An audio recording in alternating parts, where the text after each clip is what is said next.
Hello everyone, আসসালামু আলাইকুম। আমি শাকিল। নতুন একটা ভিডিওতে আপনাকে ওয়েলকাম। তো এখন মূলত আমরা কথা বলবো রেগুলারাইজেশন নিয়ে এবং একই সাথে আমরা দেখব ল্যাসো কি, রিডস কি এবং এলাস্টিক নেট অ্যালগোরিদমগুলো কিভাবে কাজ করে। ওকে, তো সবার শুরুতে আসি রেগুলারাইজেশন কি। তো রেগুলারাইজেশন হইতেছে একটা মেশিন লার্নিংয়ের টেকনিক, যে এই টেকনিকটা ইউজ করে মূলত একটা মেশিন লার্নিং মডেলকে ওভারফিট থেকে বাঁচানো সম্ভব। যখন আমরা হাই ডাইমেনশনাল ডেটা নিয়ে কাজ করি তখন মডেল ওভারফিট হওয়ার চান্সটা অনেক বেশি। এখন ওভারফিট কি? ওভারফিট হইতেছে এক ধরনের প্রবলেম, যে প্রবলেমের কারণে নর্মালি একটা মেশিন লার্নিং মডেল ট্রেনিং ডেটার উপর ভালো পারফরমেন্স দেয়, কিন্তু টেস্ট ডাটা বা নতুন ডাটা যদি আপনি দেন সে আসলে চিনতে পারে না বা সে ভালো পারফরমেন্স দেয় না। এই সমস্যাটাকে বলা হয় ওভারফিট। ওকে, তো একটা মডেল ওভারফিট হোক বা আন্ডারফিট হোক, আর আন্ডারফিট হইতেছে যে সে ট্রেনিং ডেটার উপরেও ভালো পারফরমেন্স দেয় না, টেস্টিং ডাটার উপরেও সে ভালো পারফরমেন্স দেয় না। সো কোনো ক্ষেত্রেই ভালো পারফরমেন্স দিচ্ছে না। ওভারফিট হোক আন্ডারফিট হোক, যে কোনো প্রবলেমের ক্ষেত্রেই মূলত regularisation is a good choice যদি ডেটা হয় হাই ডাইমেনশন। হাই ডাইমেনশনালে এই প্রবলেমগুলো বেশি হয় বিকজ সেক্ষেত্রে অনেক ইরিলেভেন্ট ফিচার থাকে এবং ডেটা সেটের সাইজ অনেক বড় হয় বা কলামের সংখ্যা অনেক বড় হওয়ার কারণে আসলে মডেল কনফিউজড থাকে যে কোন কলামটা আসলে বেশি ইম্পর্ট্যান্ট, কোনটা কম ইম্পর্ট্যান্ট। ওকে, তো সবগুলো কলাম নিয়ে যদি কাজ করতে চান সেক্ষেত্রে আপনার এই প্রবলেমটা দেখা দিতে পারে এবং মডেলটা আসলে অনেক কমপ্লেক্স হয়, যার কারণে মডেলটা ইনস্টেড অফ লার্নিং মডেল আসলে মেমোরাইজ করে, so that say training data দিয়ে, মানে যেই ডাটা দিয়ে আপনি ট্রেনিং করছেন সেই ডাটা দিয়ে যদি আপনি টেস্ট করেন তাহলে সে ভালো পারফরমেন্স দেয়, বাট নতুন ডাটা যখন আপনি দিচ্ছেন তখন সে ভালো পারফরমেন্স দিচ্ছে না। তো এই প্রবলেমটার সলিউশন আমরা দেখব, এটাকে বলা হয় রেগুলারাইজেশন টেকনিক। তো রেগুলারাইজেশন কীভাবে কাজ করে এটা আমাদের বুঝতে হবে। তো রেগুলারাইজেশন হইতেছে এমন একটা টেকনিক যেখানে মূলত একটা পেনাল্টি টার্ম অ্যাড করা হয়। ওকে, টার্মটা অ্যাড করা হয় মূলত আসলে কস্ট ফাংশনের সাথে। যেমন আমরা প্রিভিয়াসলি লিনিয়ার রিগ্রেশনে দেখছিলাম, লিনিয়ার রিগ্রেশনে আমাদের কস্ট ফাংশন হিসাবে আমরা অ্যাড করছিলাম এমএসসি ছিল, এমএই ছিল। তো এই কস্ট ফাংশনের সাথে পেনাল্টি টার্ম অ্যাড করব। এই পেনাল্টি টার্মটা আসলে ডিপেন্ড করে রেগুলারাইজেশন টেকনিকের উপর, আপনি কোন টেকনিক ইউজ করতেছেন, কারণ টেকনিকের উপর বেস করে এটা ডিফারেন্ট হতে পারে। তো এই পেনাল্টি টার্ম কী করে? মূলত আসলে মডেলের যে কোফিশিয়েন্ট, মানে প্রতিটা ফিচারের যে ওয়েটগুলা, সেই ওয়েটগুলাকে শিঙ্ক করে সে কমায় দেয় এবং কিছু কিছু ক্ষেত্রে সে জিরো বানায় দেয়, মানে কম ইম্পর্টেন্ট ফিচারগুলোকে সে জিরো বানায় দেয়। তো কোফিশিয়েন্ট যদি জিরো হয়ে যায় তার মানে কি ওই কলামের কোনো অস্তিত্বই থাকবে না। সো দ্যাট আপনি যদি একটা হাই ডাইমেনশনাল ডাটা নিয়ে কাজ করেন, ফর এক্সাম্পল আপনার কাছে 500টা কলাম আছে, তো এর মধ্যে যদি 200টা কলামের যদি কোফিশিয়েন্ট জিরো হয়ে যায় তার মানে কি ওই কলামগুলো এমনিতেও আপনার মানে কাজ করবে না। সো দ্যাট বাকি 300 নিয়ে আপনি কাজ করতেছেন। ব্যাপারটা আসলে এরকম, এভাবে মূলত আসলে কমানো হয়। তো একটা মডেল আসলে কোফিশিয়েন্টের ভ্যালু জিরো করবে নাকি জিরোর কাছাকাছি কোনো একটা ভ্যালু রেখে দিবে, এটা ডিপেন্ড করে আপনি কি টেকনিক ইউজ করতেছেন তার উপর। তো নর্মালি রেগুলারাইজেশন হইতেছে দুই প্রকার, L1 অ্যান্ড L2। তো L1 এবং L2 রেগুলারাইজেশনের উপর বেচ করে আমরা যদি লিনিয়ার রিগ্রেশনের কথা চিন্তা করি সেক্ষেত্রে আবার কিছু অ্যালগোরিদম আছে, যেমন ল্যাসো আছে, রিডস আছে, তারপর এলাস্টিক নেট আছে। তো এগুলো মূলত রেগুলারাইজেশন টেকনিক ইউজ করে। ওকে, তো আপনি যদি L1 এর সাথে কম্পেয়ার করেন, তো ল্যাসো হইতেছে মূলত linear regression with L1 regularisation. তো আপনি হাই ডাইমেনশনাল ডাটা নিয়ে কাজ করতেছেন, তো এখানে L1 রেগুলারাইজেশন আপনি পারফর্ম করবেন এবং একই সাথে আপনি লিনিয়ার রিগ্রেশন ইউজ করবেন। ওকে, এটাকে বলতেছে আমরা কি ল্যাসো। আর রিডসের ক্ষেত্রে আপনি L2 রেগুলারাইজেশন ইউজ করবেন এবং লিনিয়ার রিগ্রেশন ইউজ করবেন। ওকে, তারপরে আছে এলাস্টিক নেট। তো এলাস্টিক নেট হইতেছে মূলত L1 অ্যান্ড L2 রেগুলারাইজেশনের কম্বিনেশন। সো আপনি কস্ট ফাংশনের সাথে বোথ ইউজ করতেছেন। ওকে, তো L1 কীভাবে কাজ করে? তো L1 মূলত যে কস্ট ফাংশন, যেমন এই যে অরিজিনাল যে কস্ট ফাংশন আছে এমএসি বা আপনি এমএই কথা চিন্তা করতে পারেন, তার সাথে এই টার্মটুকু অ্যাড করা হয়। ওকে, এটাকে বলা হয় L1 পেনাল্টি টার্ম। তো এই L1 পেনাল্টি টার্মের কাজটা কি? কাজটা হইতেছে ওই যে আমি বললাম যে কোফিশিয়েন্টের ভ্যালুগুলোকে শিঙ্ক করা। এখন আপনার মনে প্রশ্ন জাগতে পারে যে ঠিক আছে, কোফিশিয়েন্টের ভ্যালুটা শিঙ্ক করে কীভাবে? এটা আসলে একটা ইটারেটিভ অ্যাপ্রোচ। ওকে, তো এর ব্যাকএন্ডে যে অ্যালগোরিদম কাজ করে সেটাকে বলা হয় কোঅর্ডিনেট ডিসেন্ট। ওকে, কোঅর্ডিনেট ডিসেন্টের মাধ্যমে এই কাজটা মূলত হয়। ওকে, বা মিনিমাইজেশনের কাজটা হয়।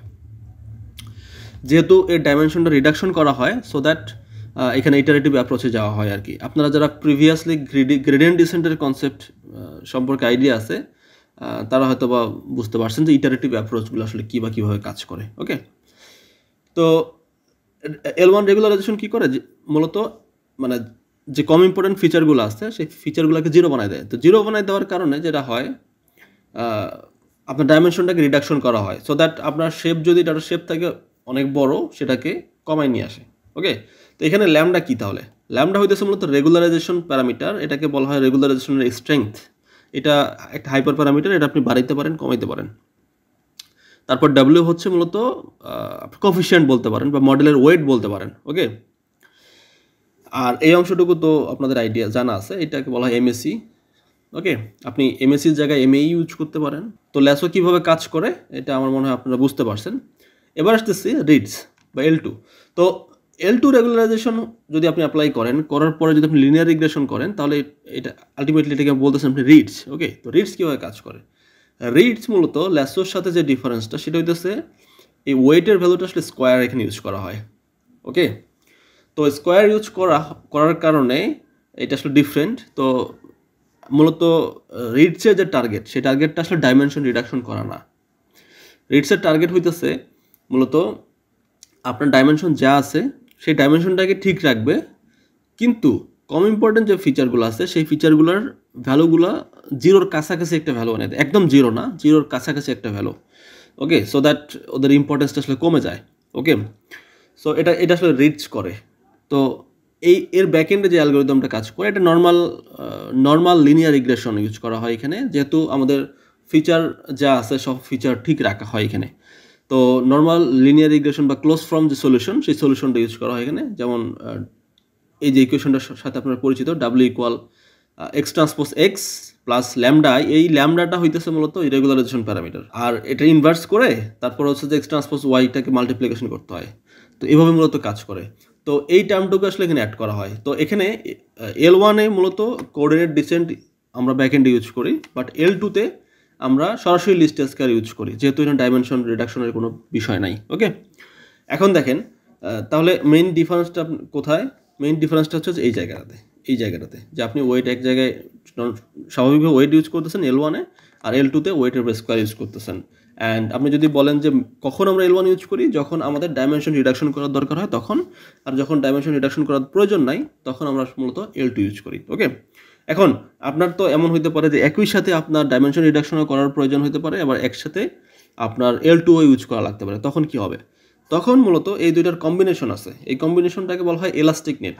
ওকে, এলাস্টিক নেট। তো এলাস্টিক নেট মূলত ব্যাকএন্ডে, যেহেতু এখানে L1 L2 দুইটা একসাথে ইউজ করা হয়, সো দ্যাট এখানে তো ডাইমেনশন রিডাকশনের একটা বিষয় আছে, সো দ্যাট এলাস্টিক নেটের ক্ষেত্রেও ব্যাকএন্ডে আসলে কোঅর্ডিনেট ডিসেন্ট ইউজ করা হয়। ওকে, কোঅর্ডিনেট ডিসেন্ট ইউজ করে মূলত এলাস্টিক নেট কাজ করে ব্যাকএন্ডে। আর এর যে কস্ট ফাংশন, সেই কস্ট ফাংশনটা হইতেছে এমএসির সাথে আপনার L1 পেনাল্টি টার্মটুকু অ্যাড করা হয় এবং L2 এর পেনাল্টি টার্মটুকু অ্যাড করা হয়। দুইটা মিলে কম্বিনেশন করে মূলত এলাস্টিক নেট কাজ করে। ওকে, তো ল্যাসো, রিডস বা এলাস্টিক নেট প্রত্যেকটার সাইকিট লার্নের ডকুমেন্টেশন আছে, আপনারা সাইকিট লার্ন থেকে এপিআই কল করে আপনি কাজ করতে পারেন খুব ইজিলি। ওকে, তাহলে আমরা তিনটা যে অ্যালগরিদম দেখলাম, lasso, reads and elastic net, আমরা যদি একটু সামারাইজ করি তাহলে ব্যাপারটা এরকম যে ল্যাসো আসলে ব্যাকএন্ড ইউজ করতেছে কোঅর্ডিনেট ডিসেন্ট, রিডস ইউজ করতেছে close form normal linear regression approach, আর elastic net coordinate descent use করতেছে। ওকে, আর ল্যাসো ইউজ করতেছে যখন মূলত আমাদের ফিচার সিলেকশন বা ডাইমেনশন রিডাকশনের প্রয়োজন আছে এবং স্পার্স ডাটাকে খুব ভালোভাবে হ্যান্ডেল করতে পারে। ওকে, আর L2 মূলত আমরা ইউজ করতেছি, আমরা কোএফিশিয়েন্ট ভ্যালুটাকে সিঙ্ক করে নিয়ে আসতেছি, বাট ও আসলে সব ফিচারটাকে ঠিক রাখতেছে বা শেপটাকে ঠিক রাখতেছে। ওকে, আর দুইটাকে কম্বিনেশন করলে এলাস্টিক নেট, দ্যাটস ইট। তো রেগুলারাইজেশনের এই কনসেপ্টটা কি শুধুমাত্র মেশিন লার্নিংয়ের মধ্যে সীমাবদ্ধ? না, এটা আমরা ডিপ লার্নিংয়ের মধ্যেও ইউজ করতে পারি। তো ডিপ লার্নিংয়ের কথা যদি স্পেসিফিকলি বলেন তাহলে ডিপ লার্নিংয়ের ড্রপ আউট নামে একটা কনসেপ্ট পাবেন।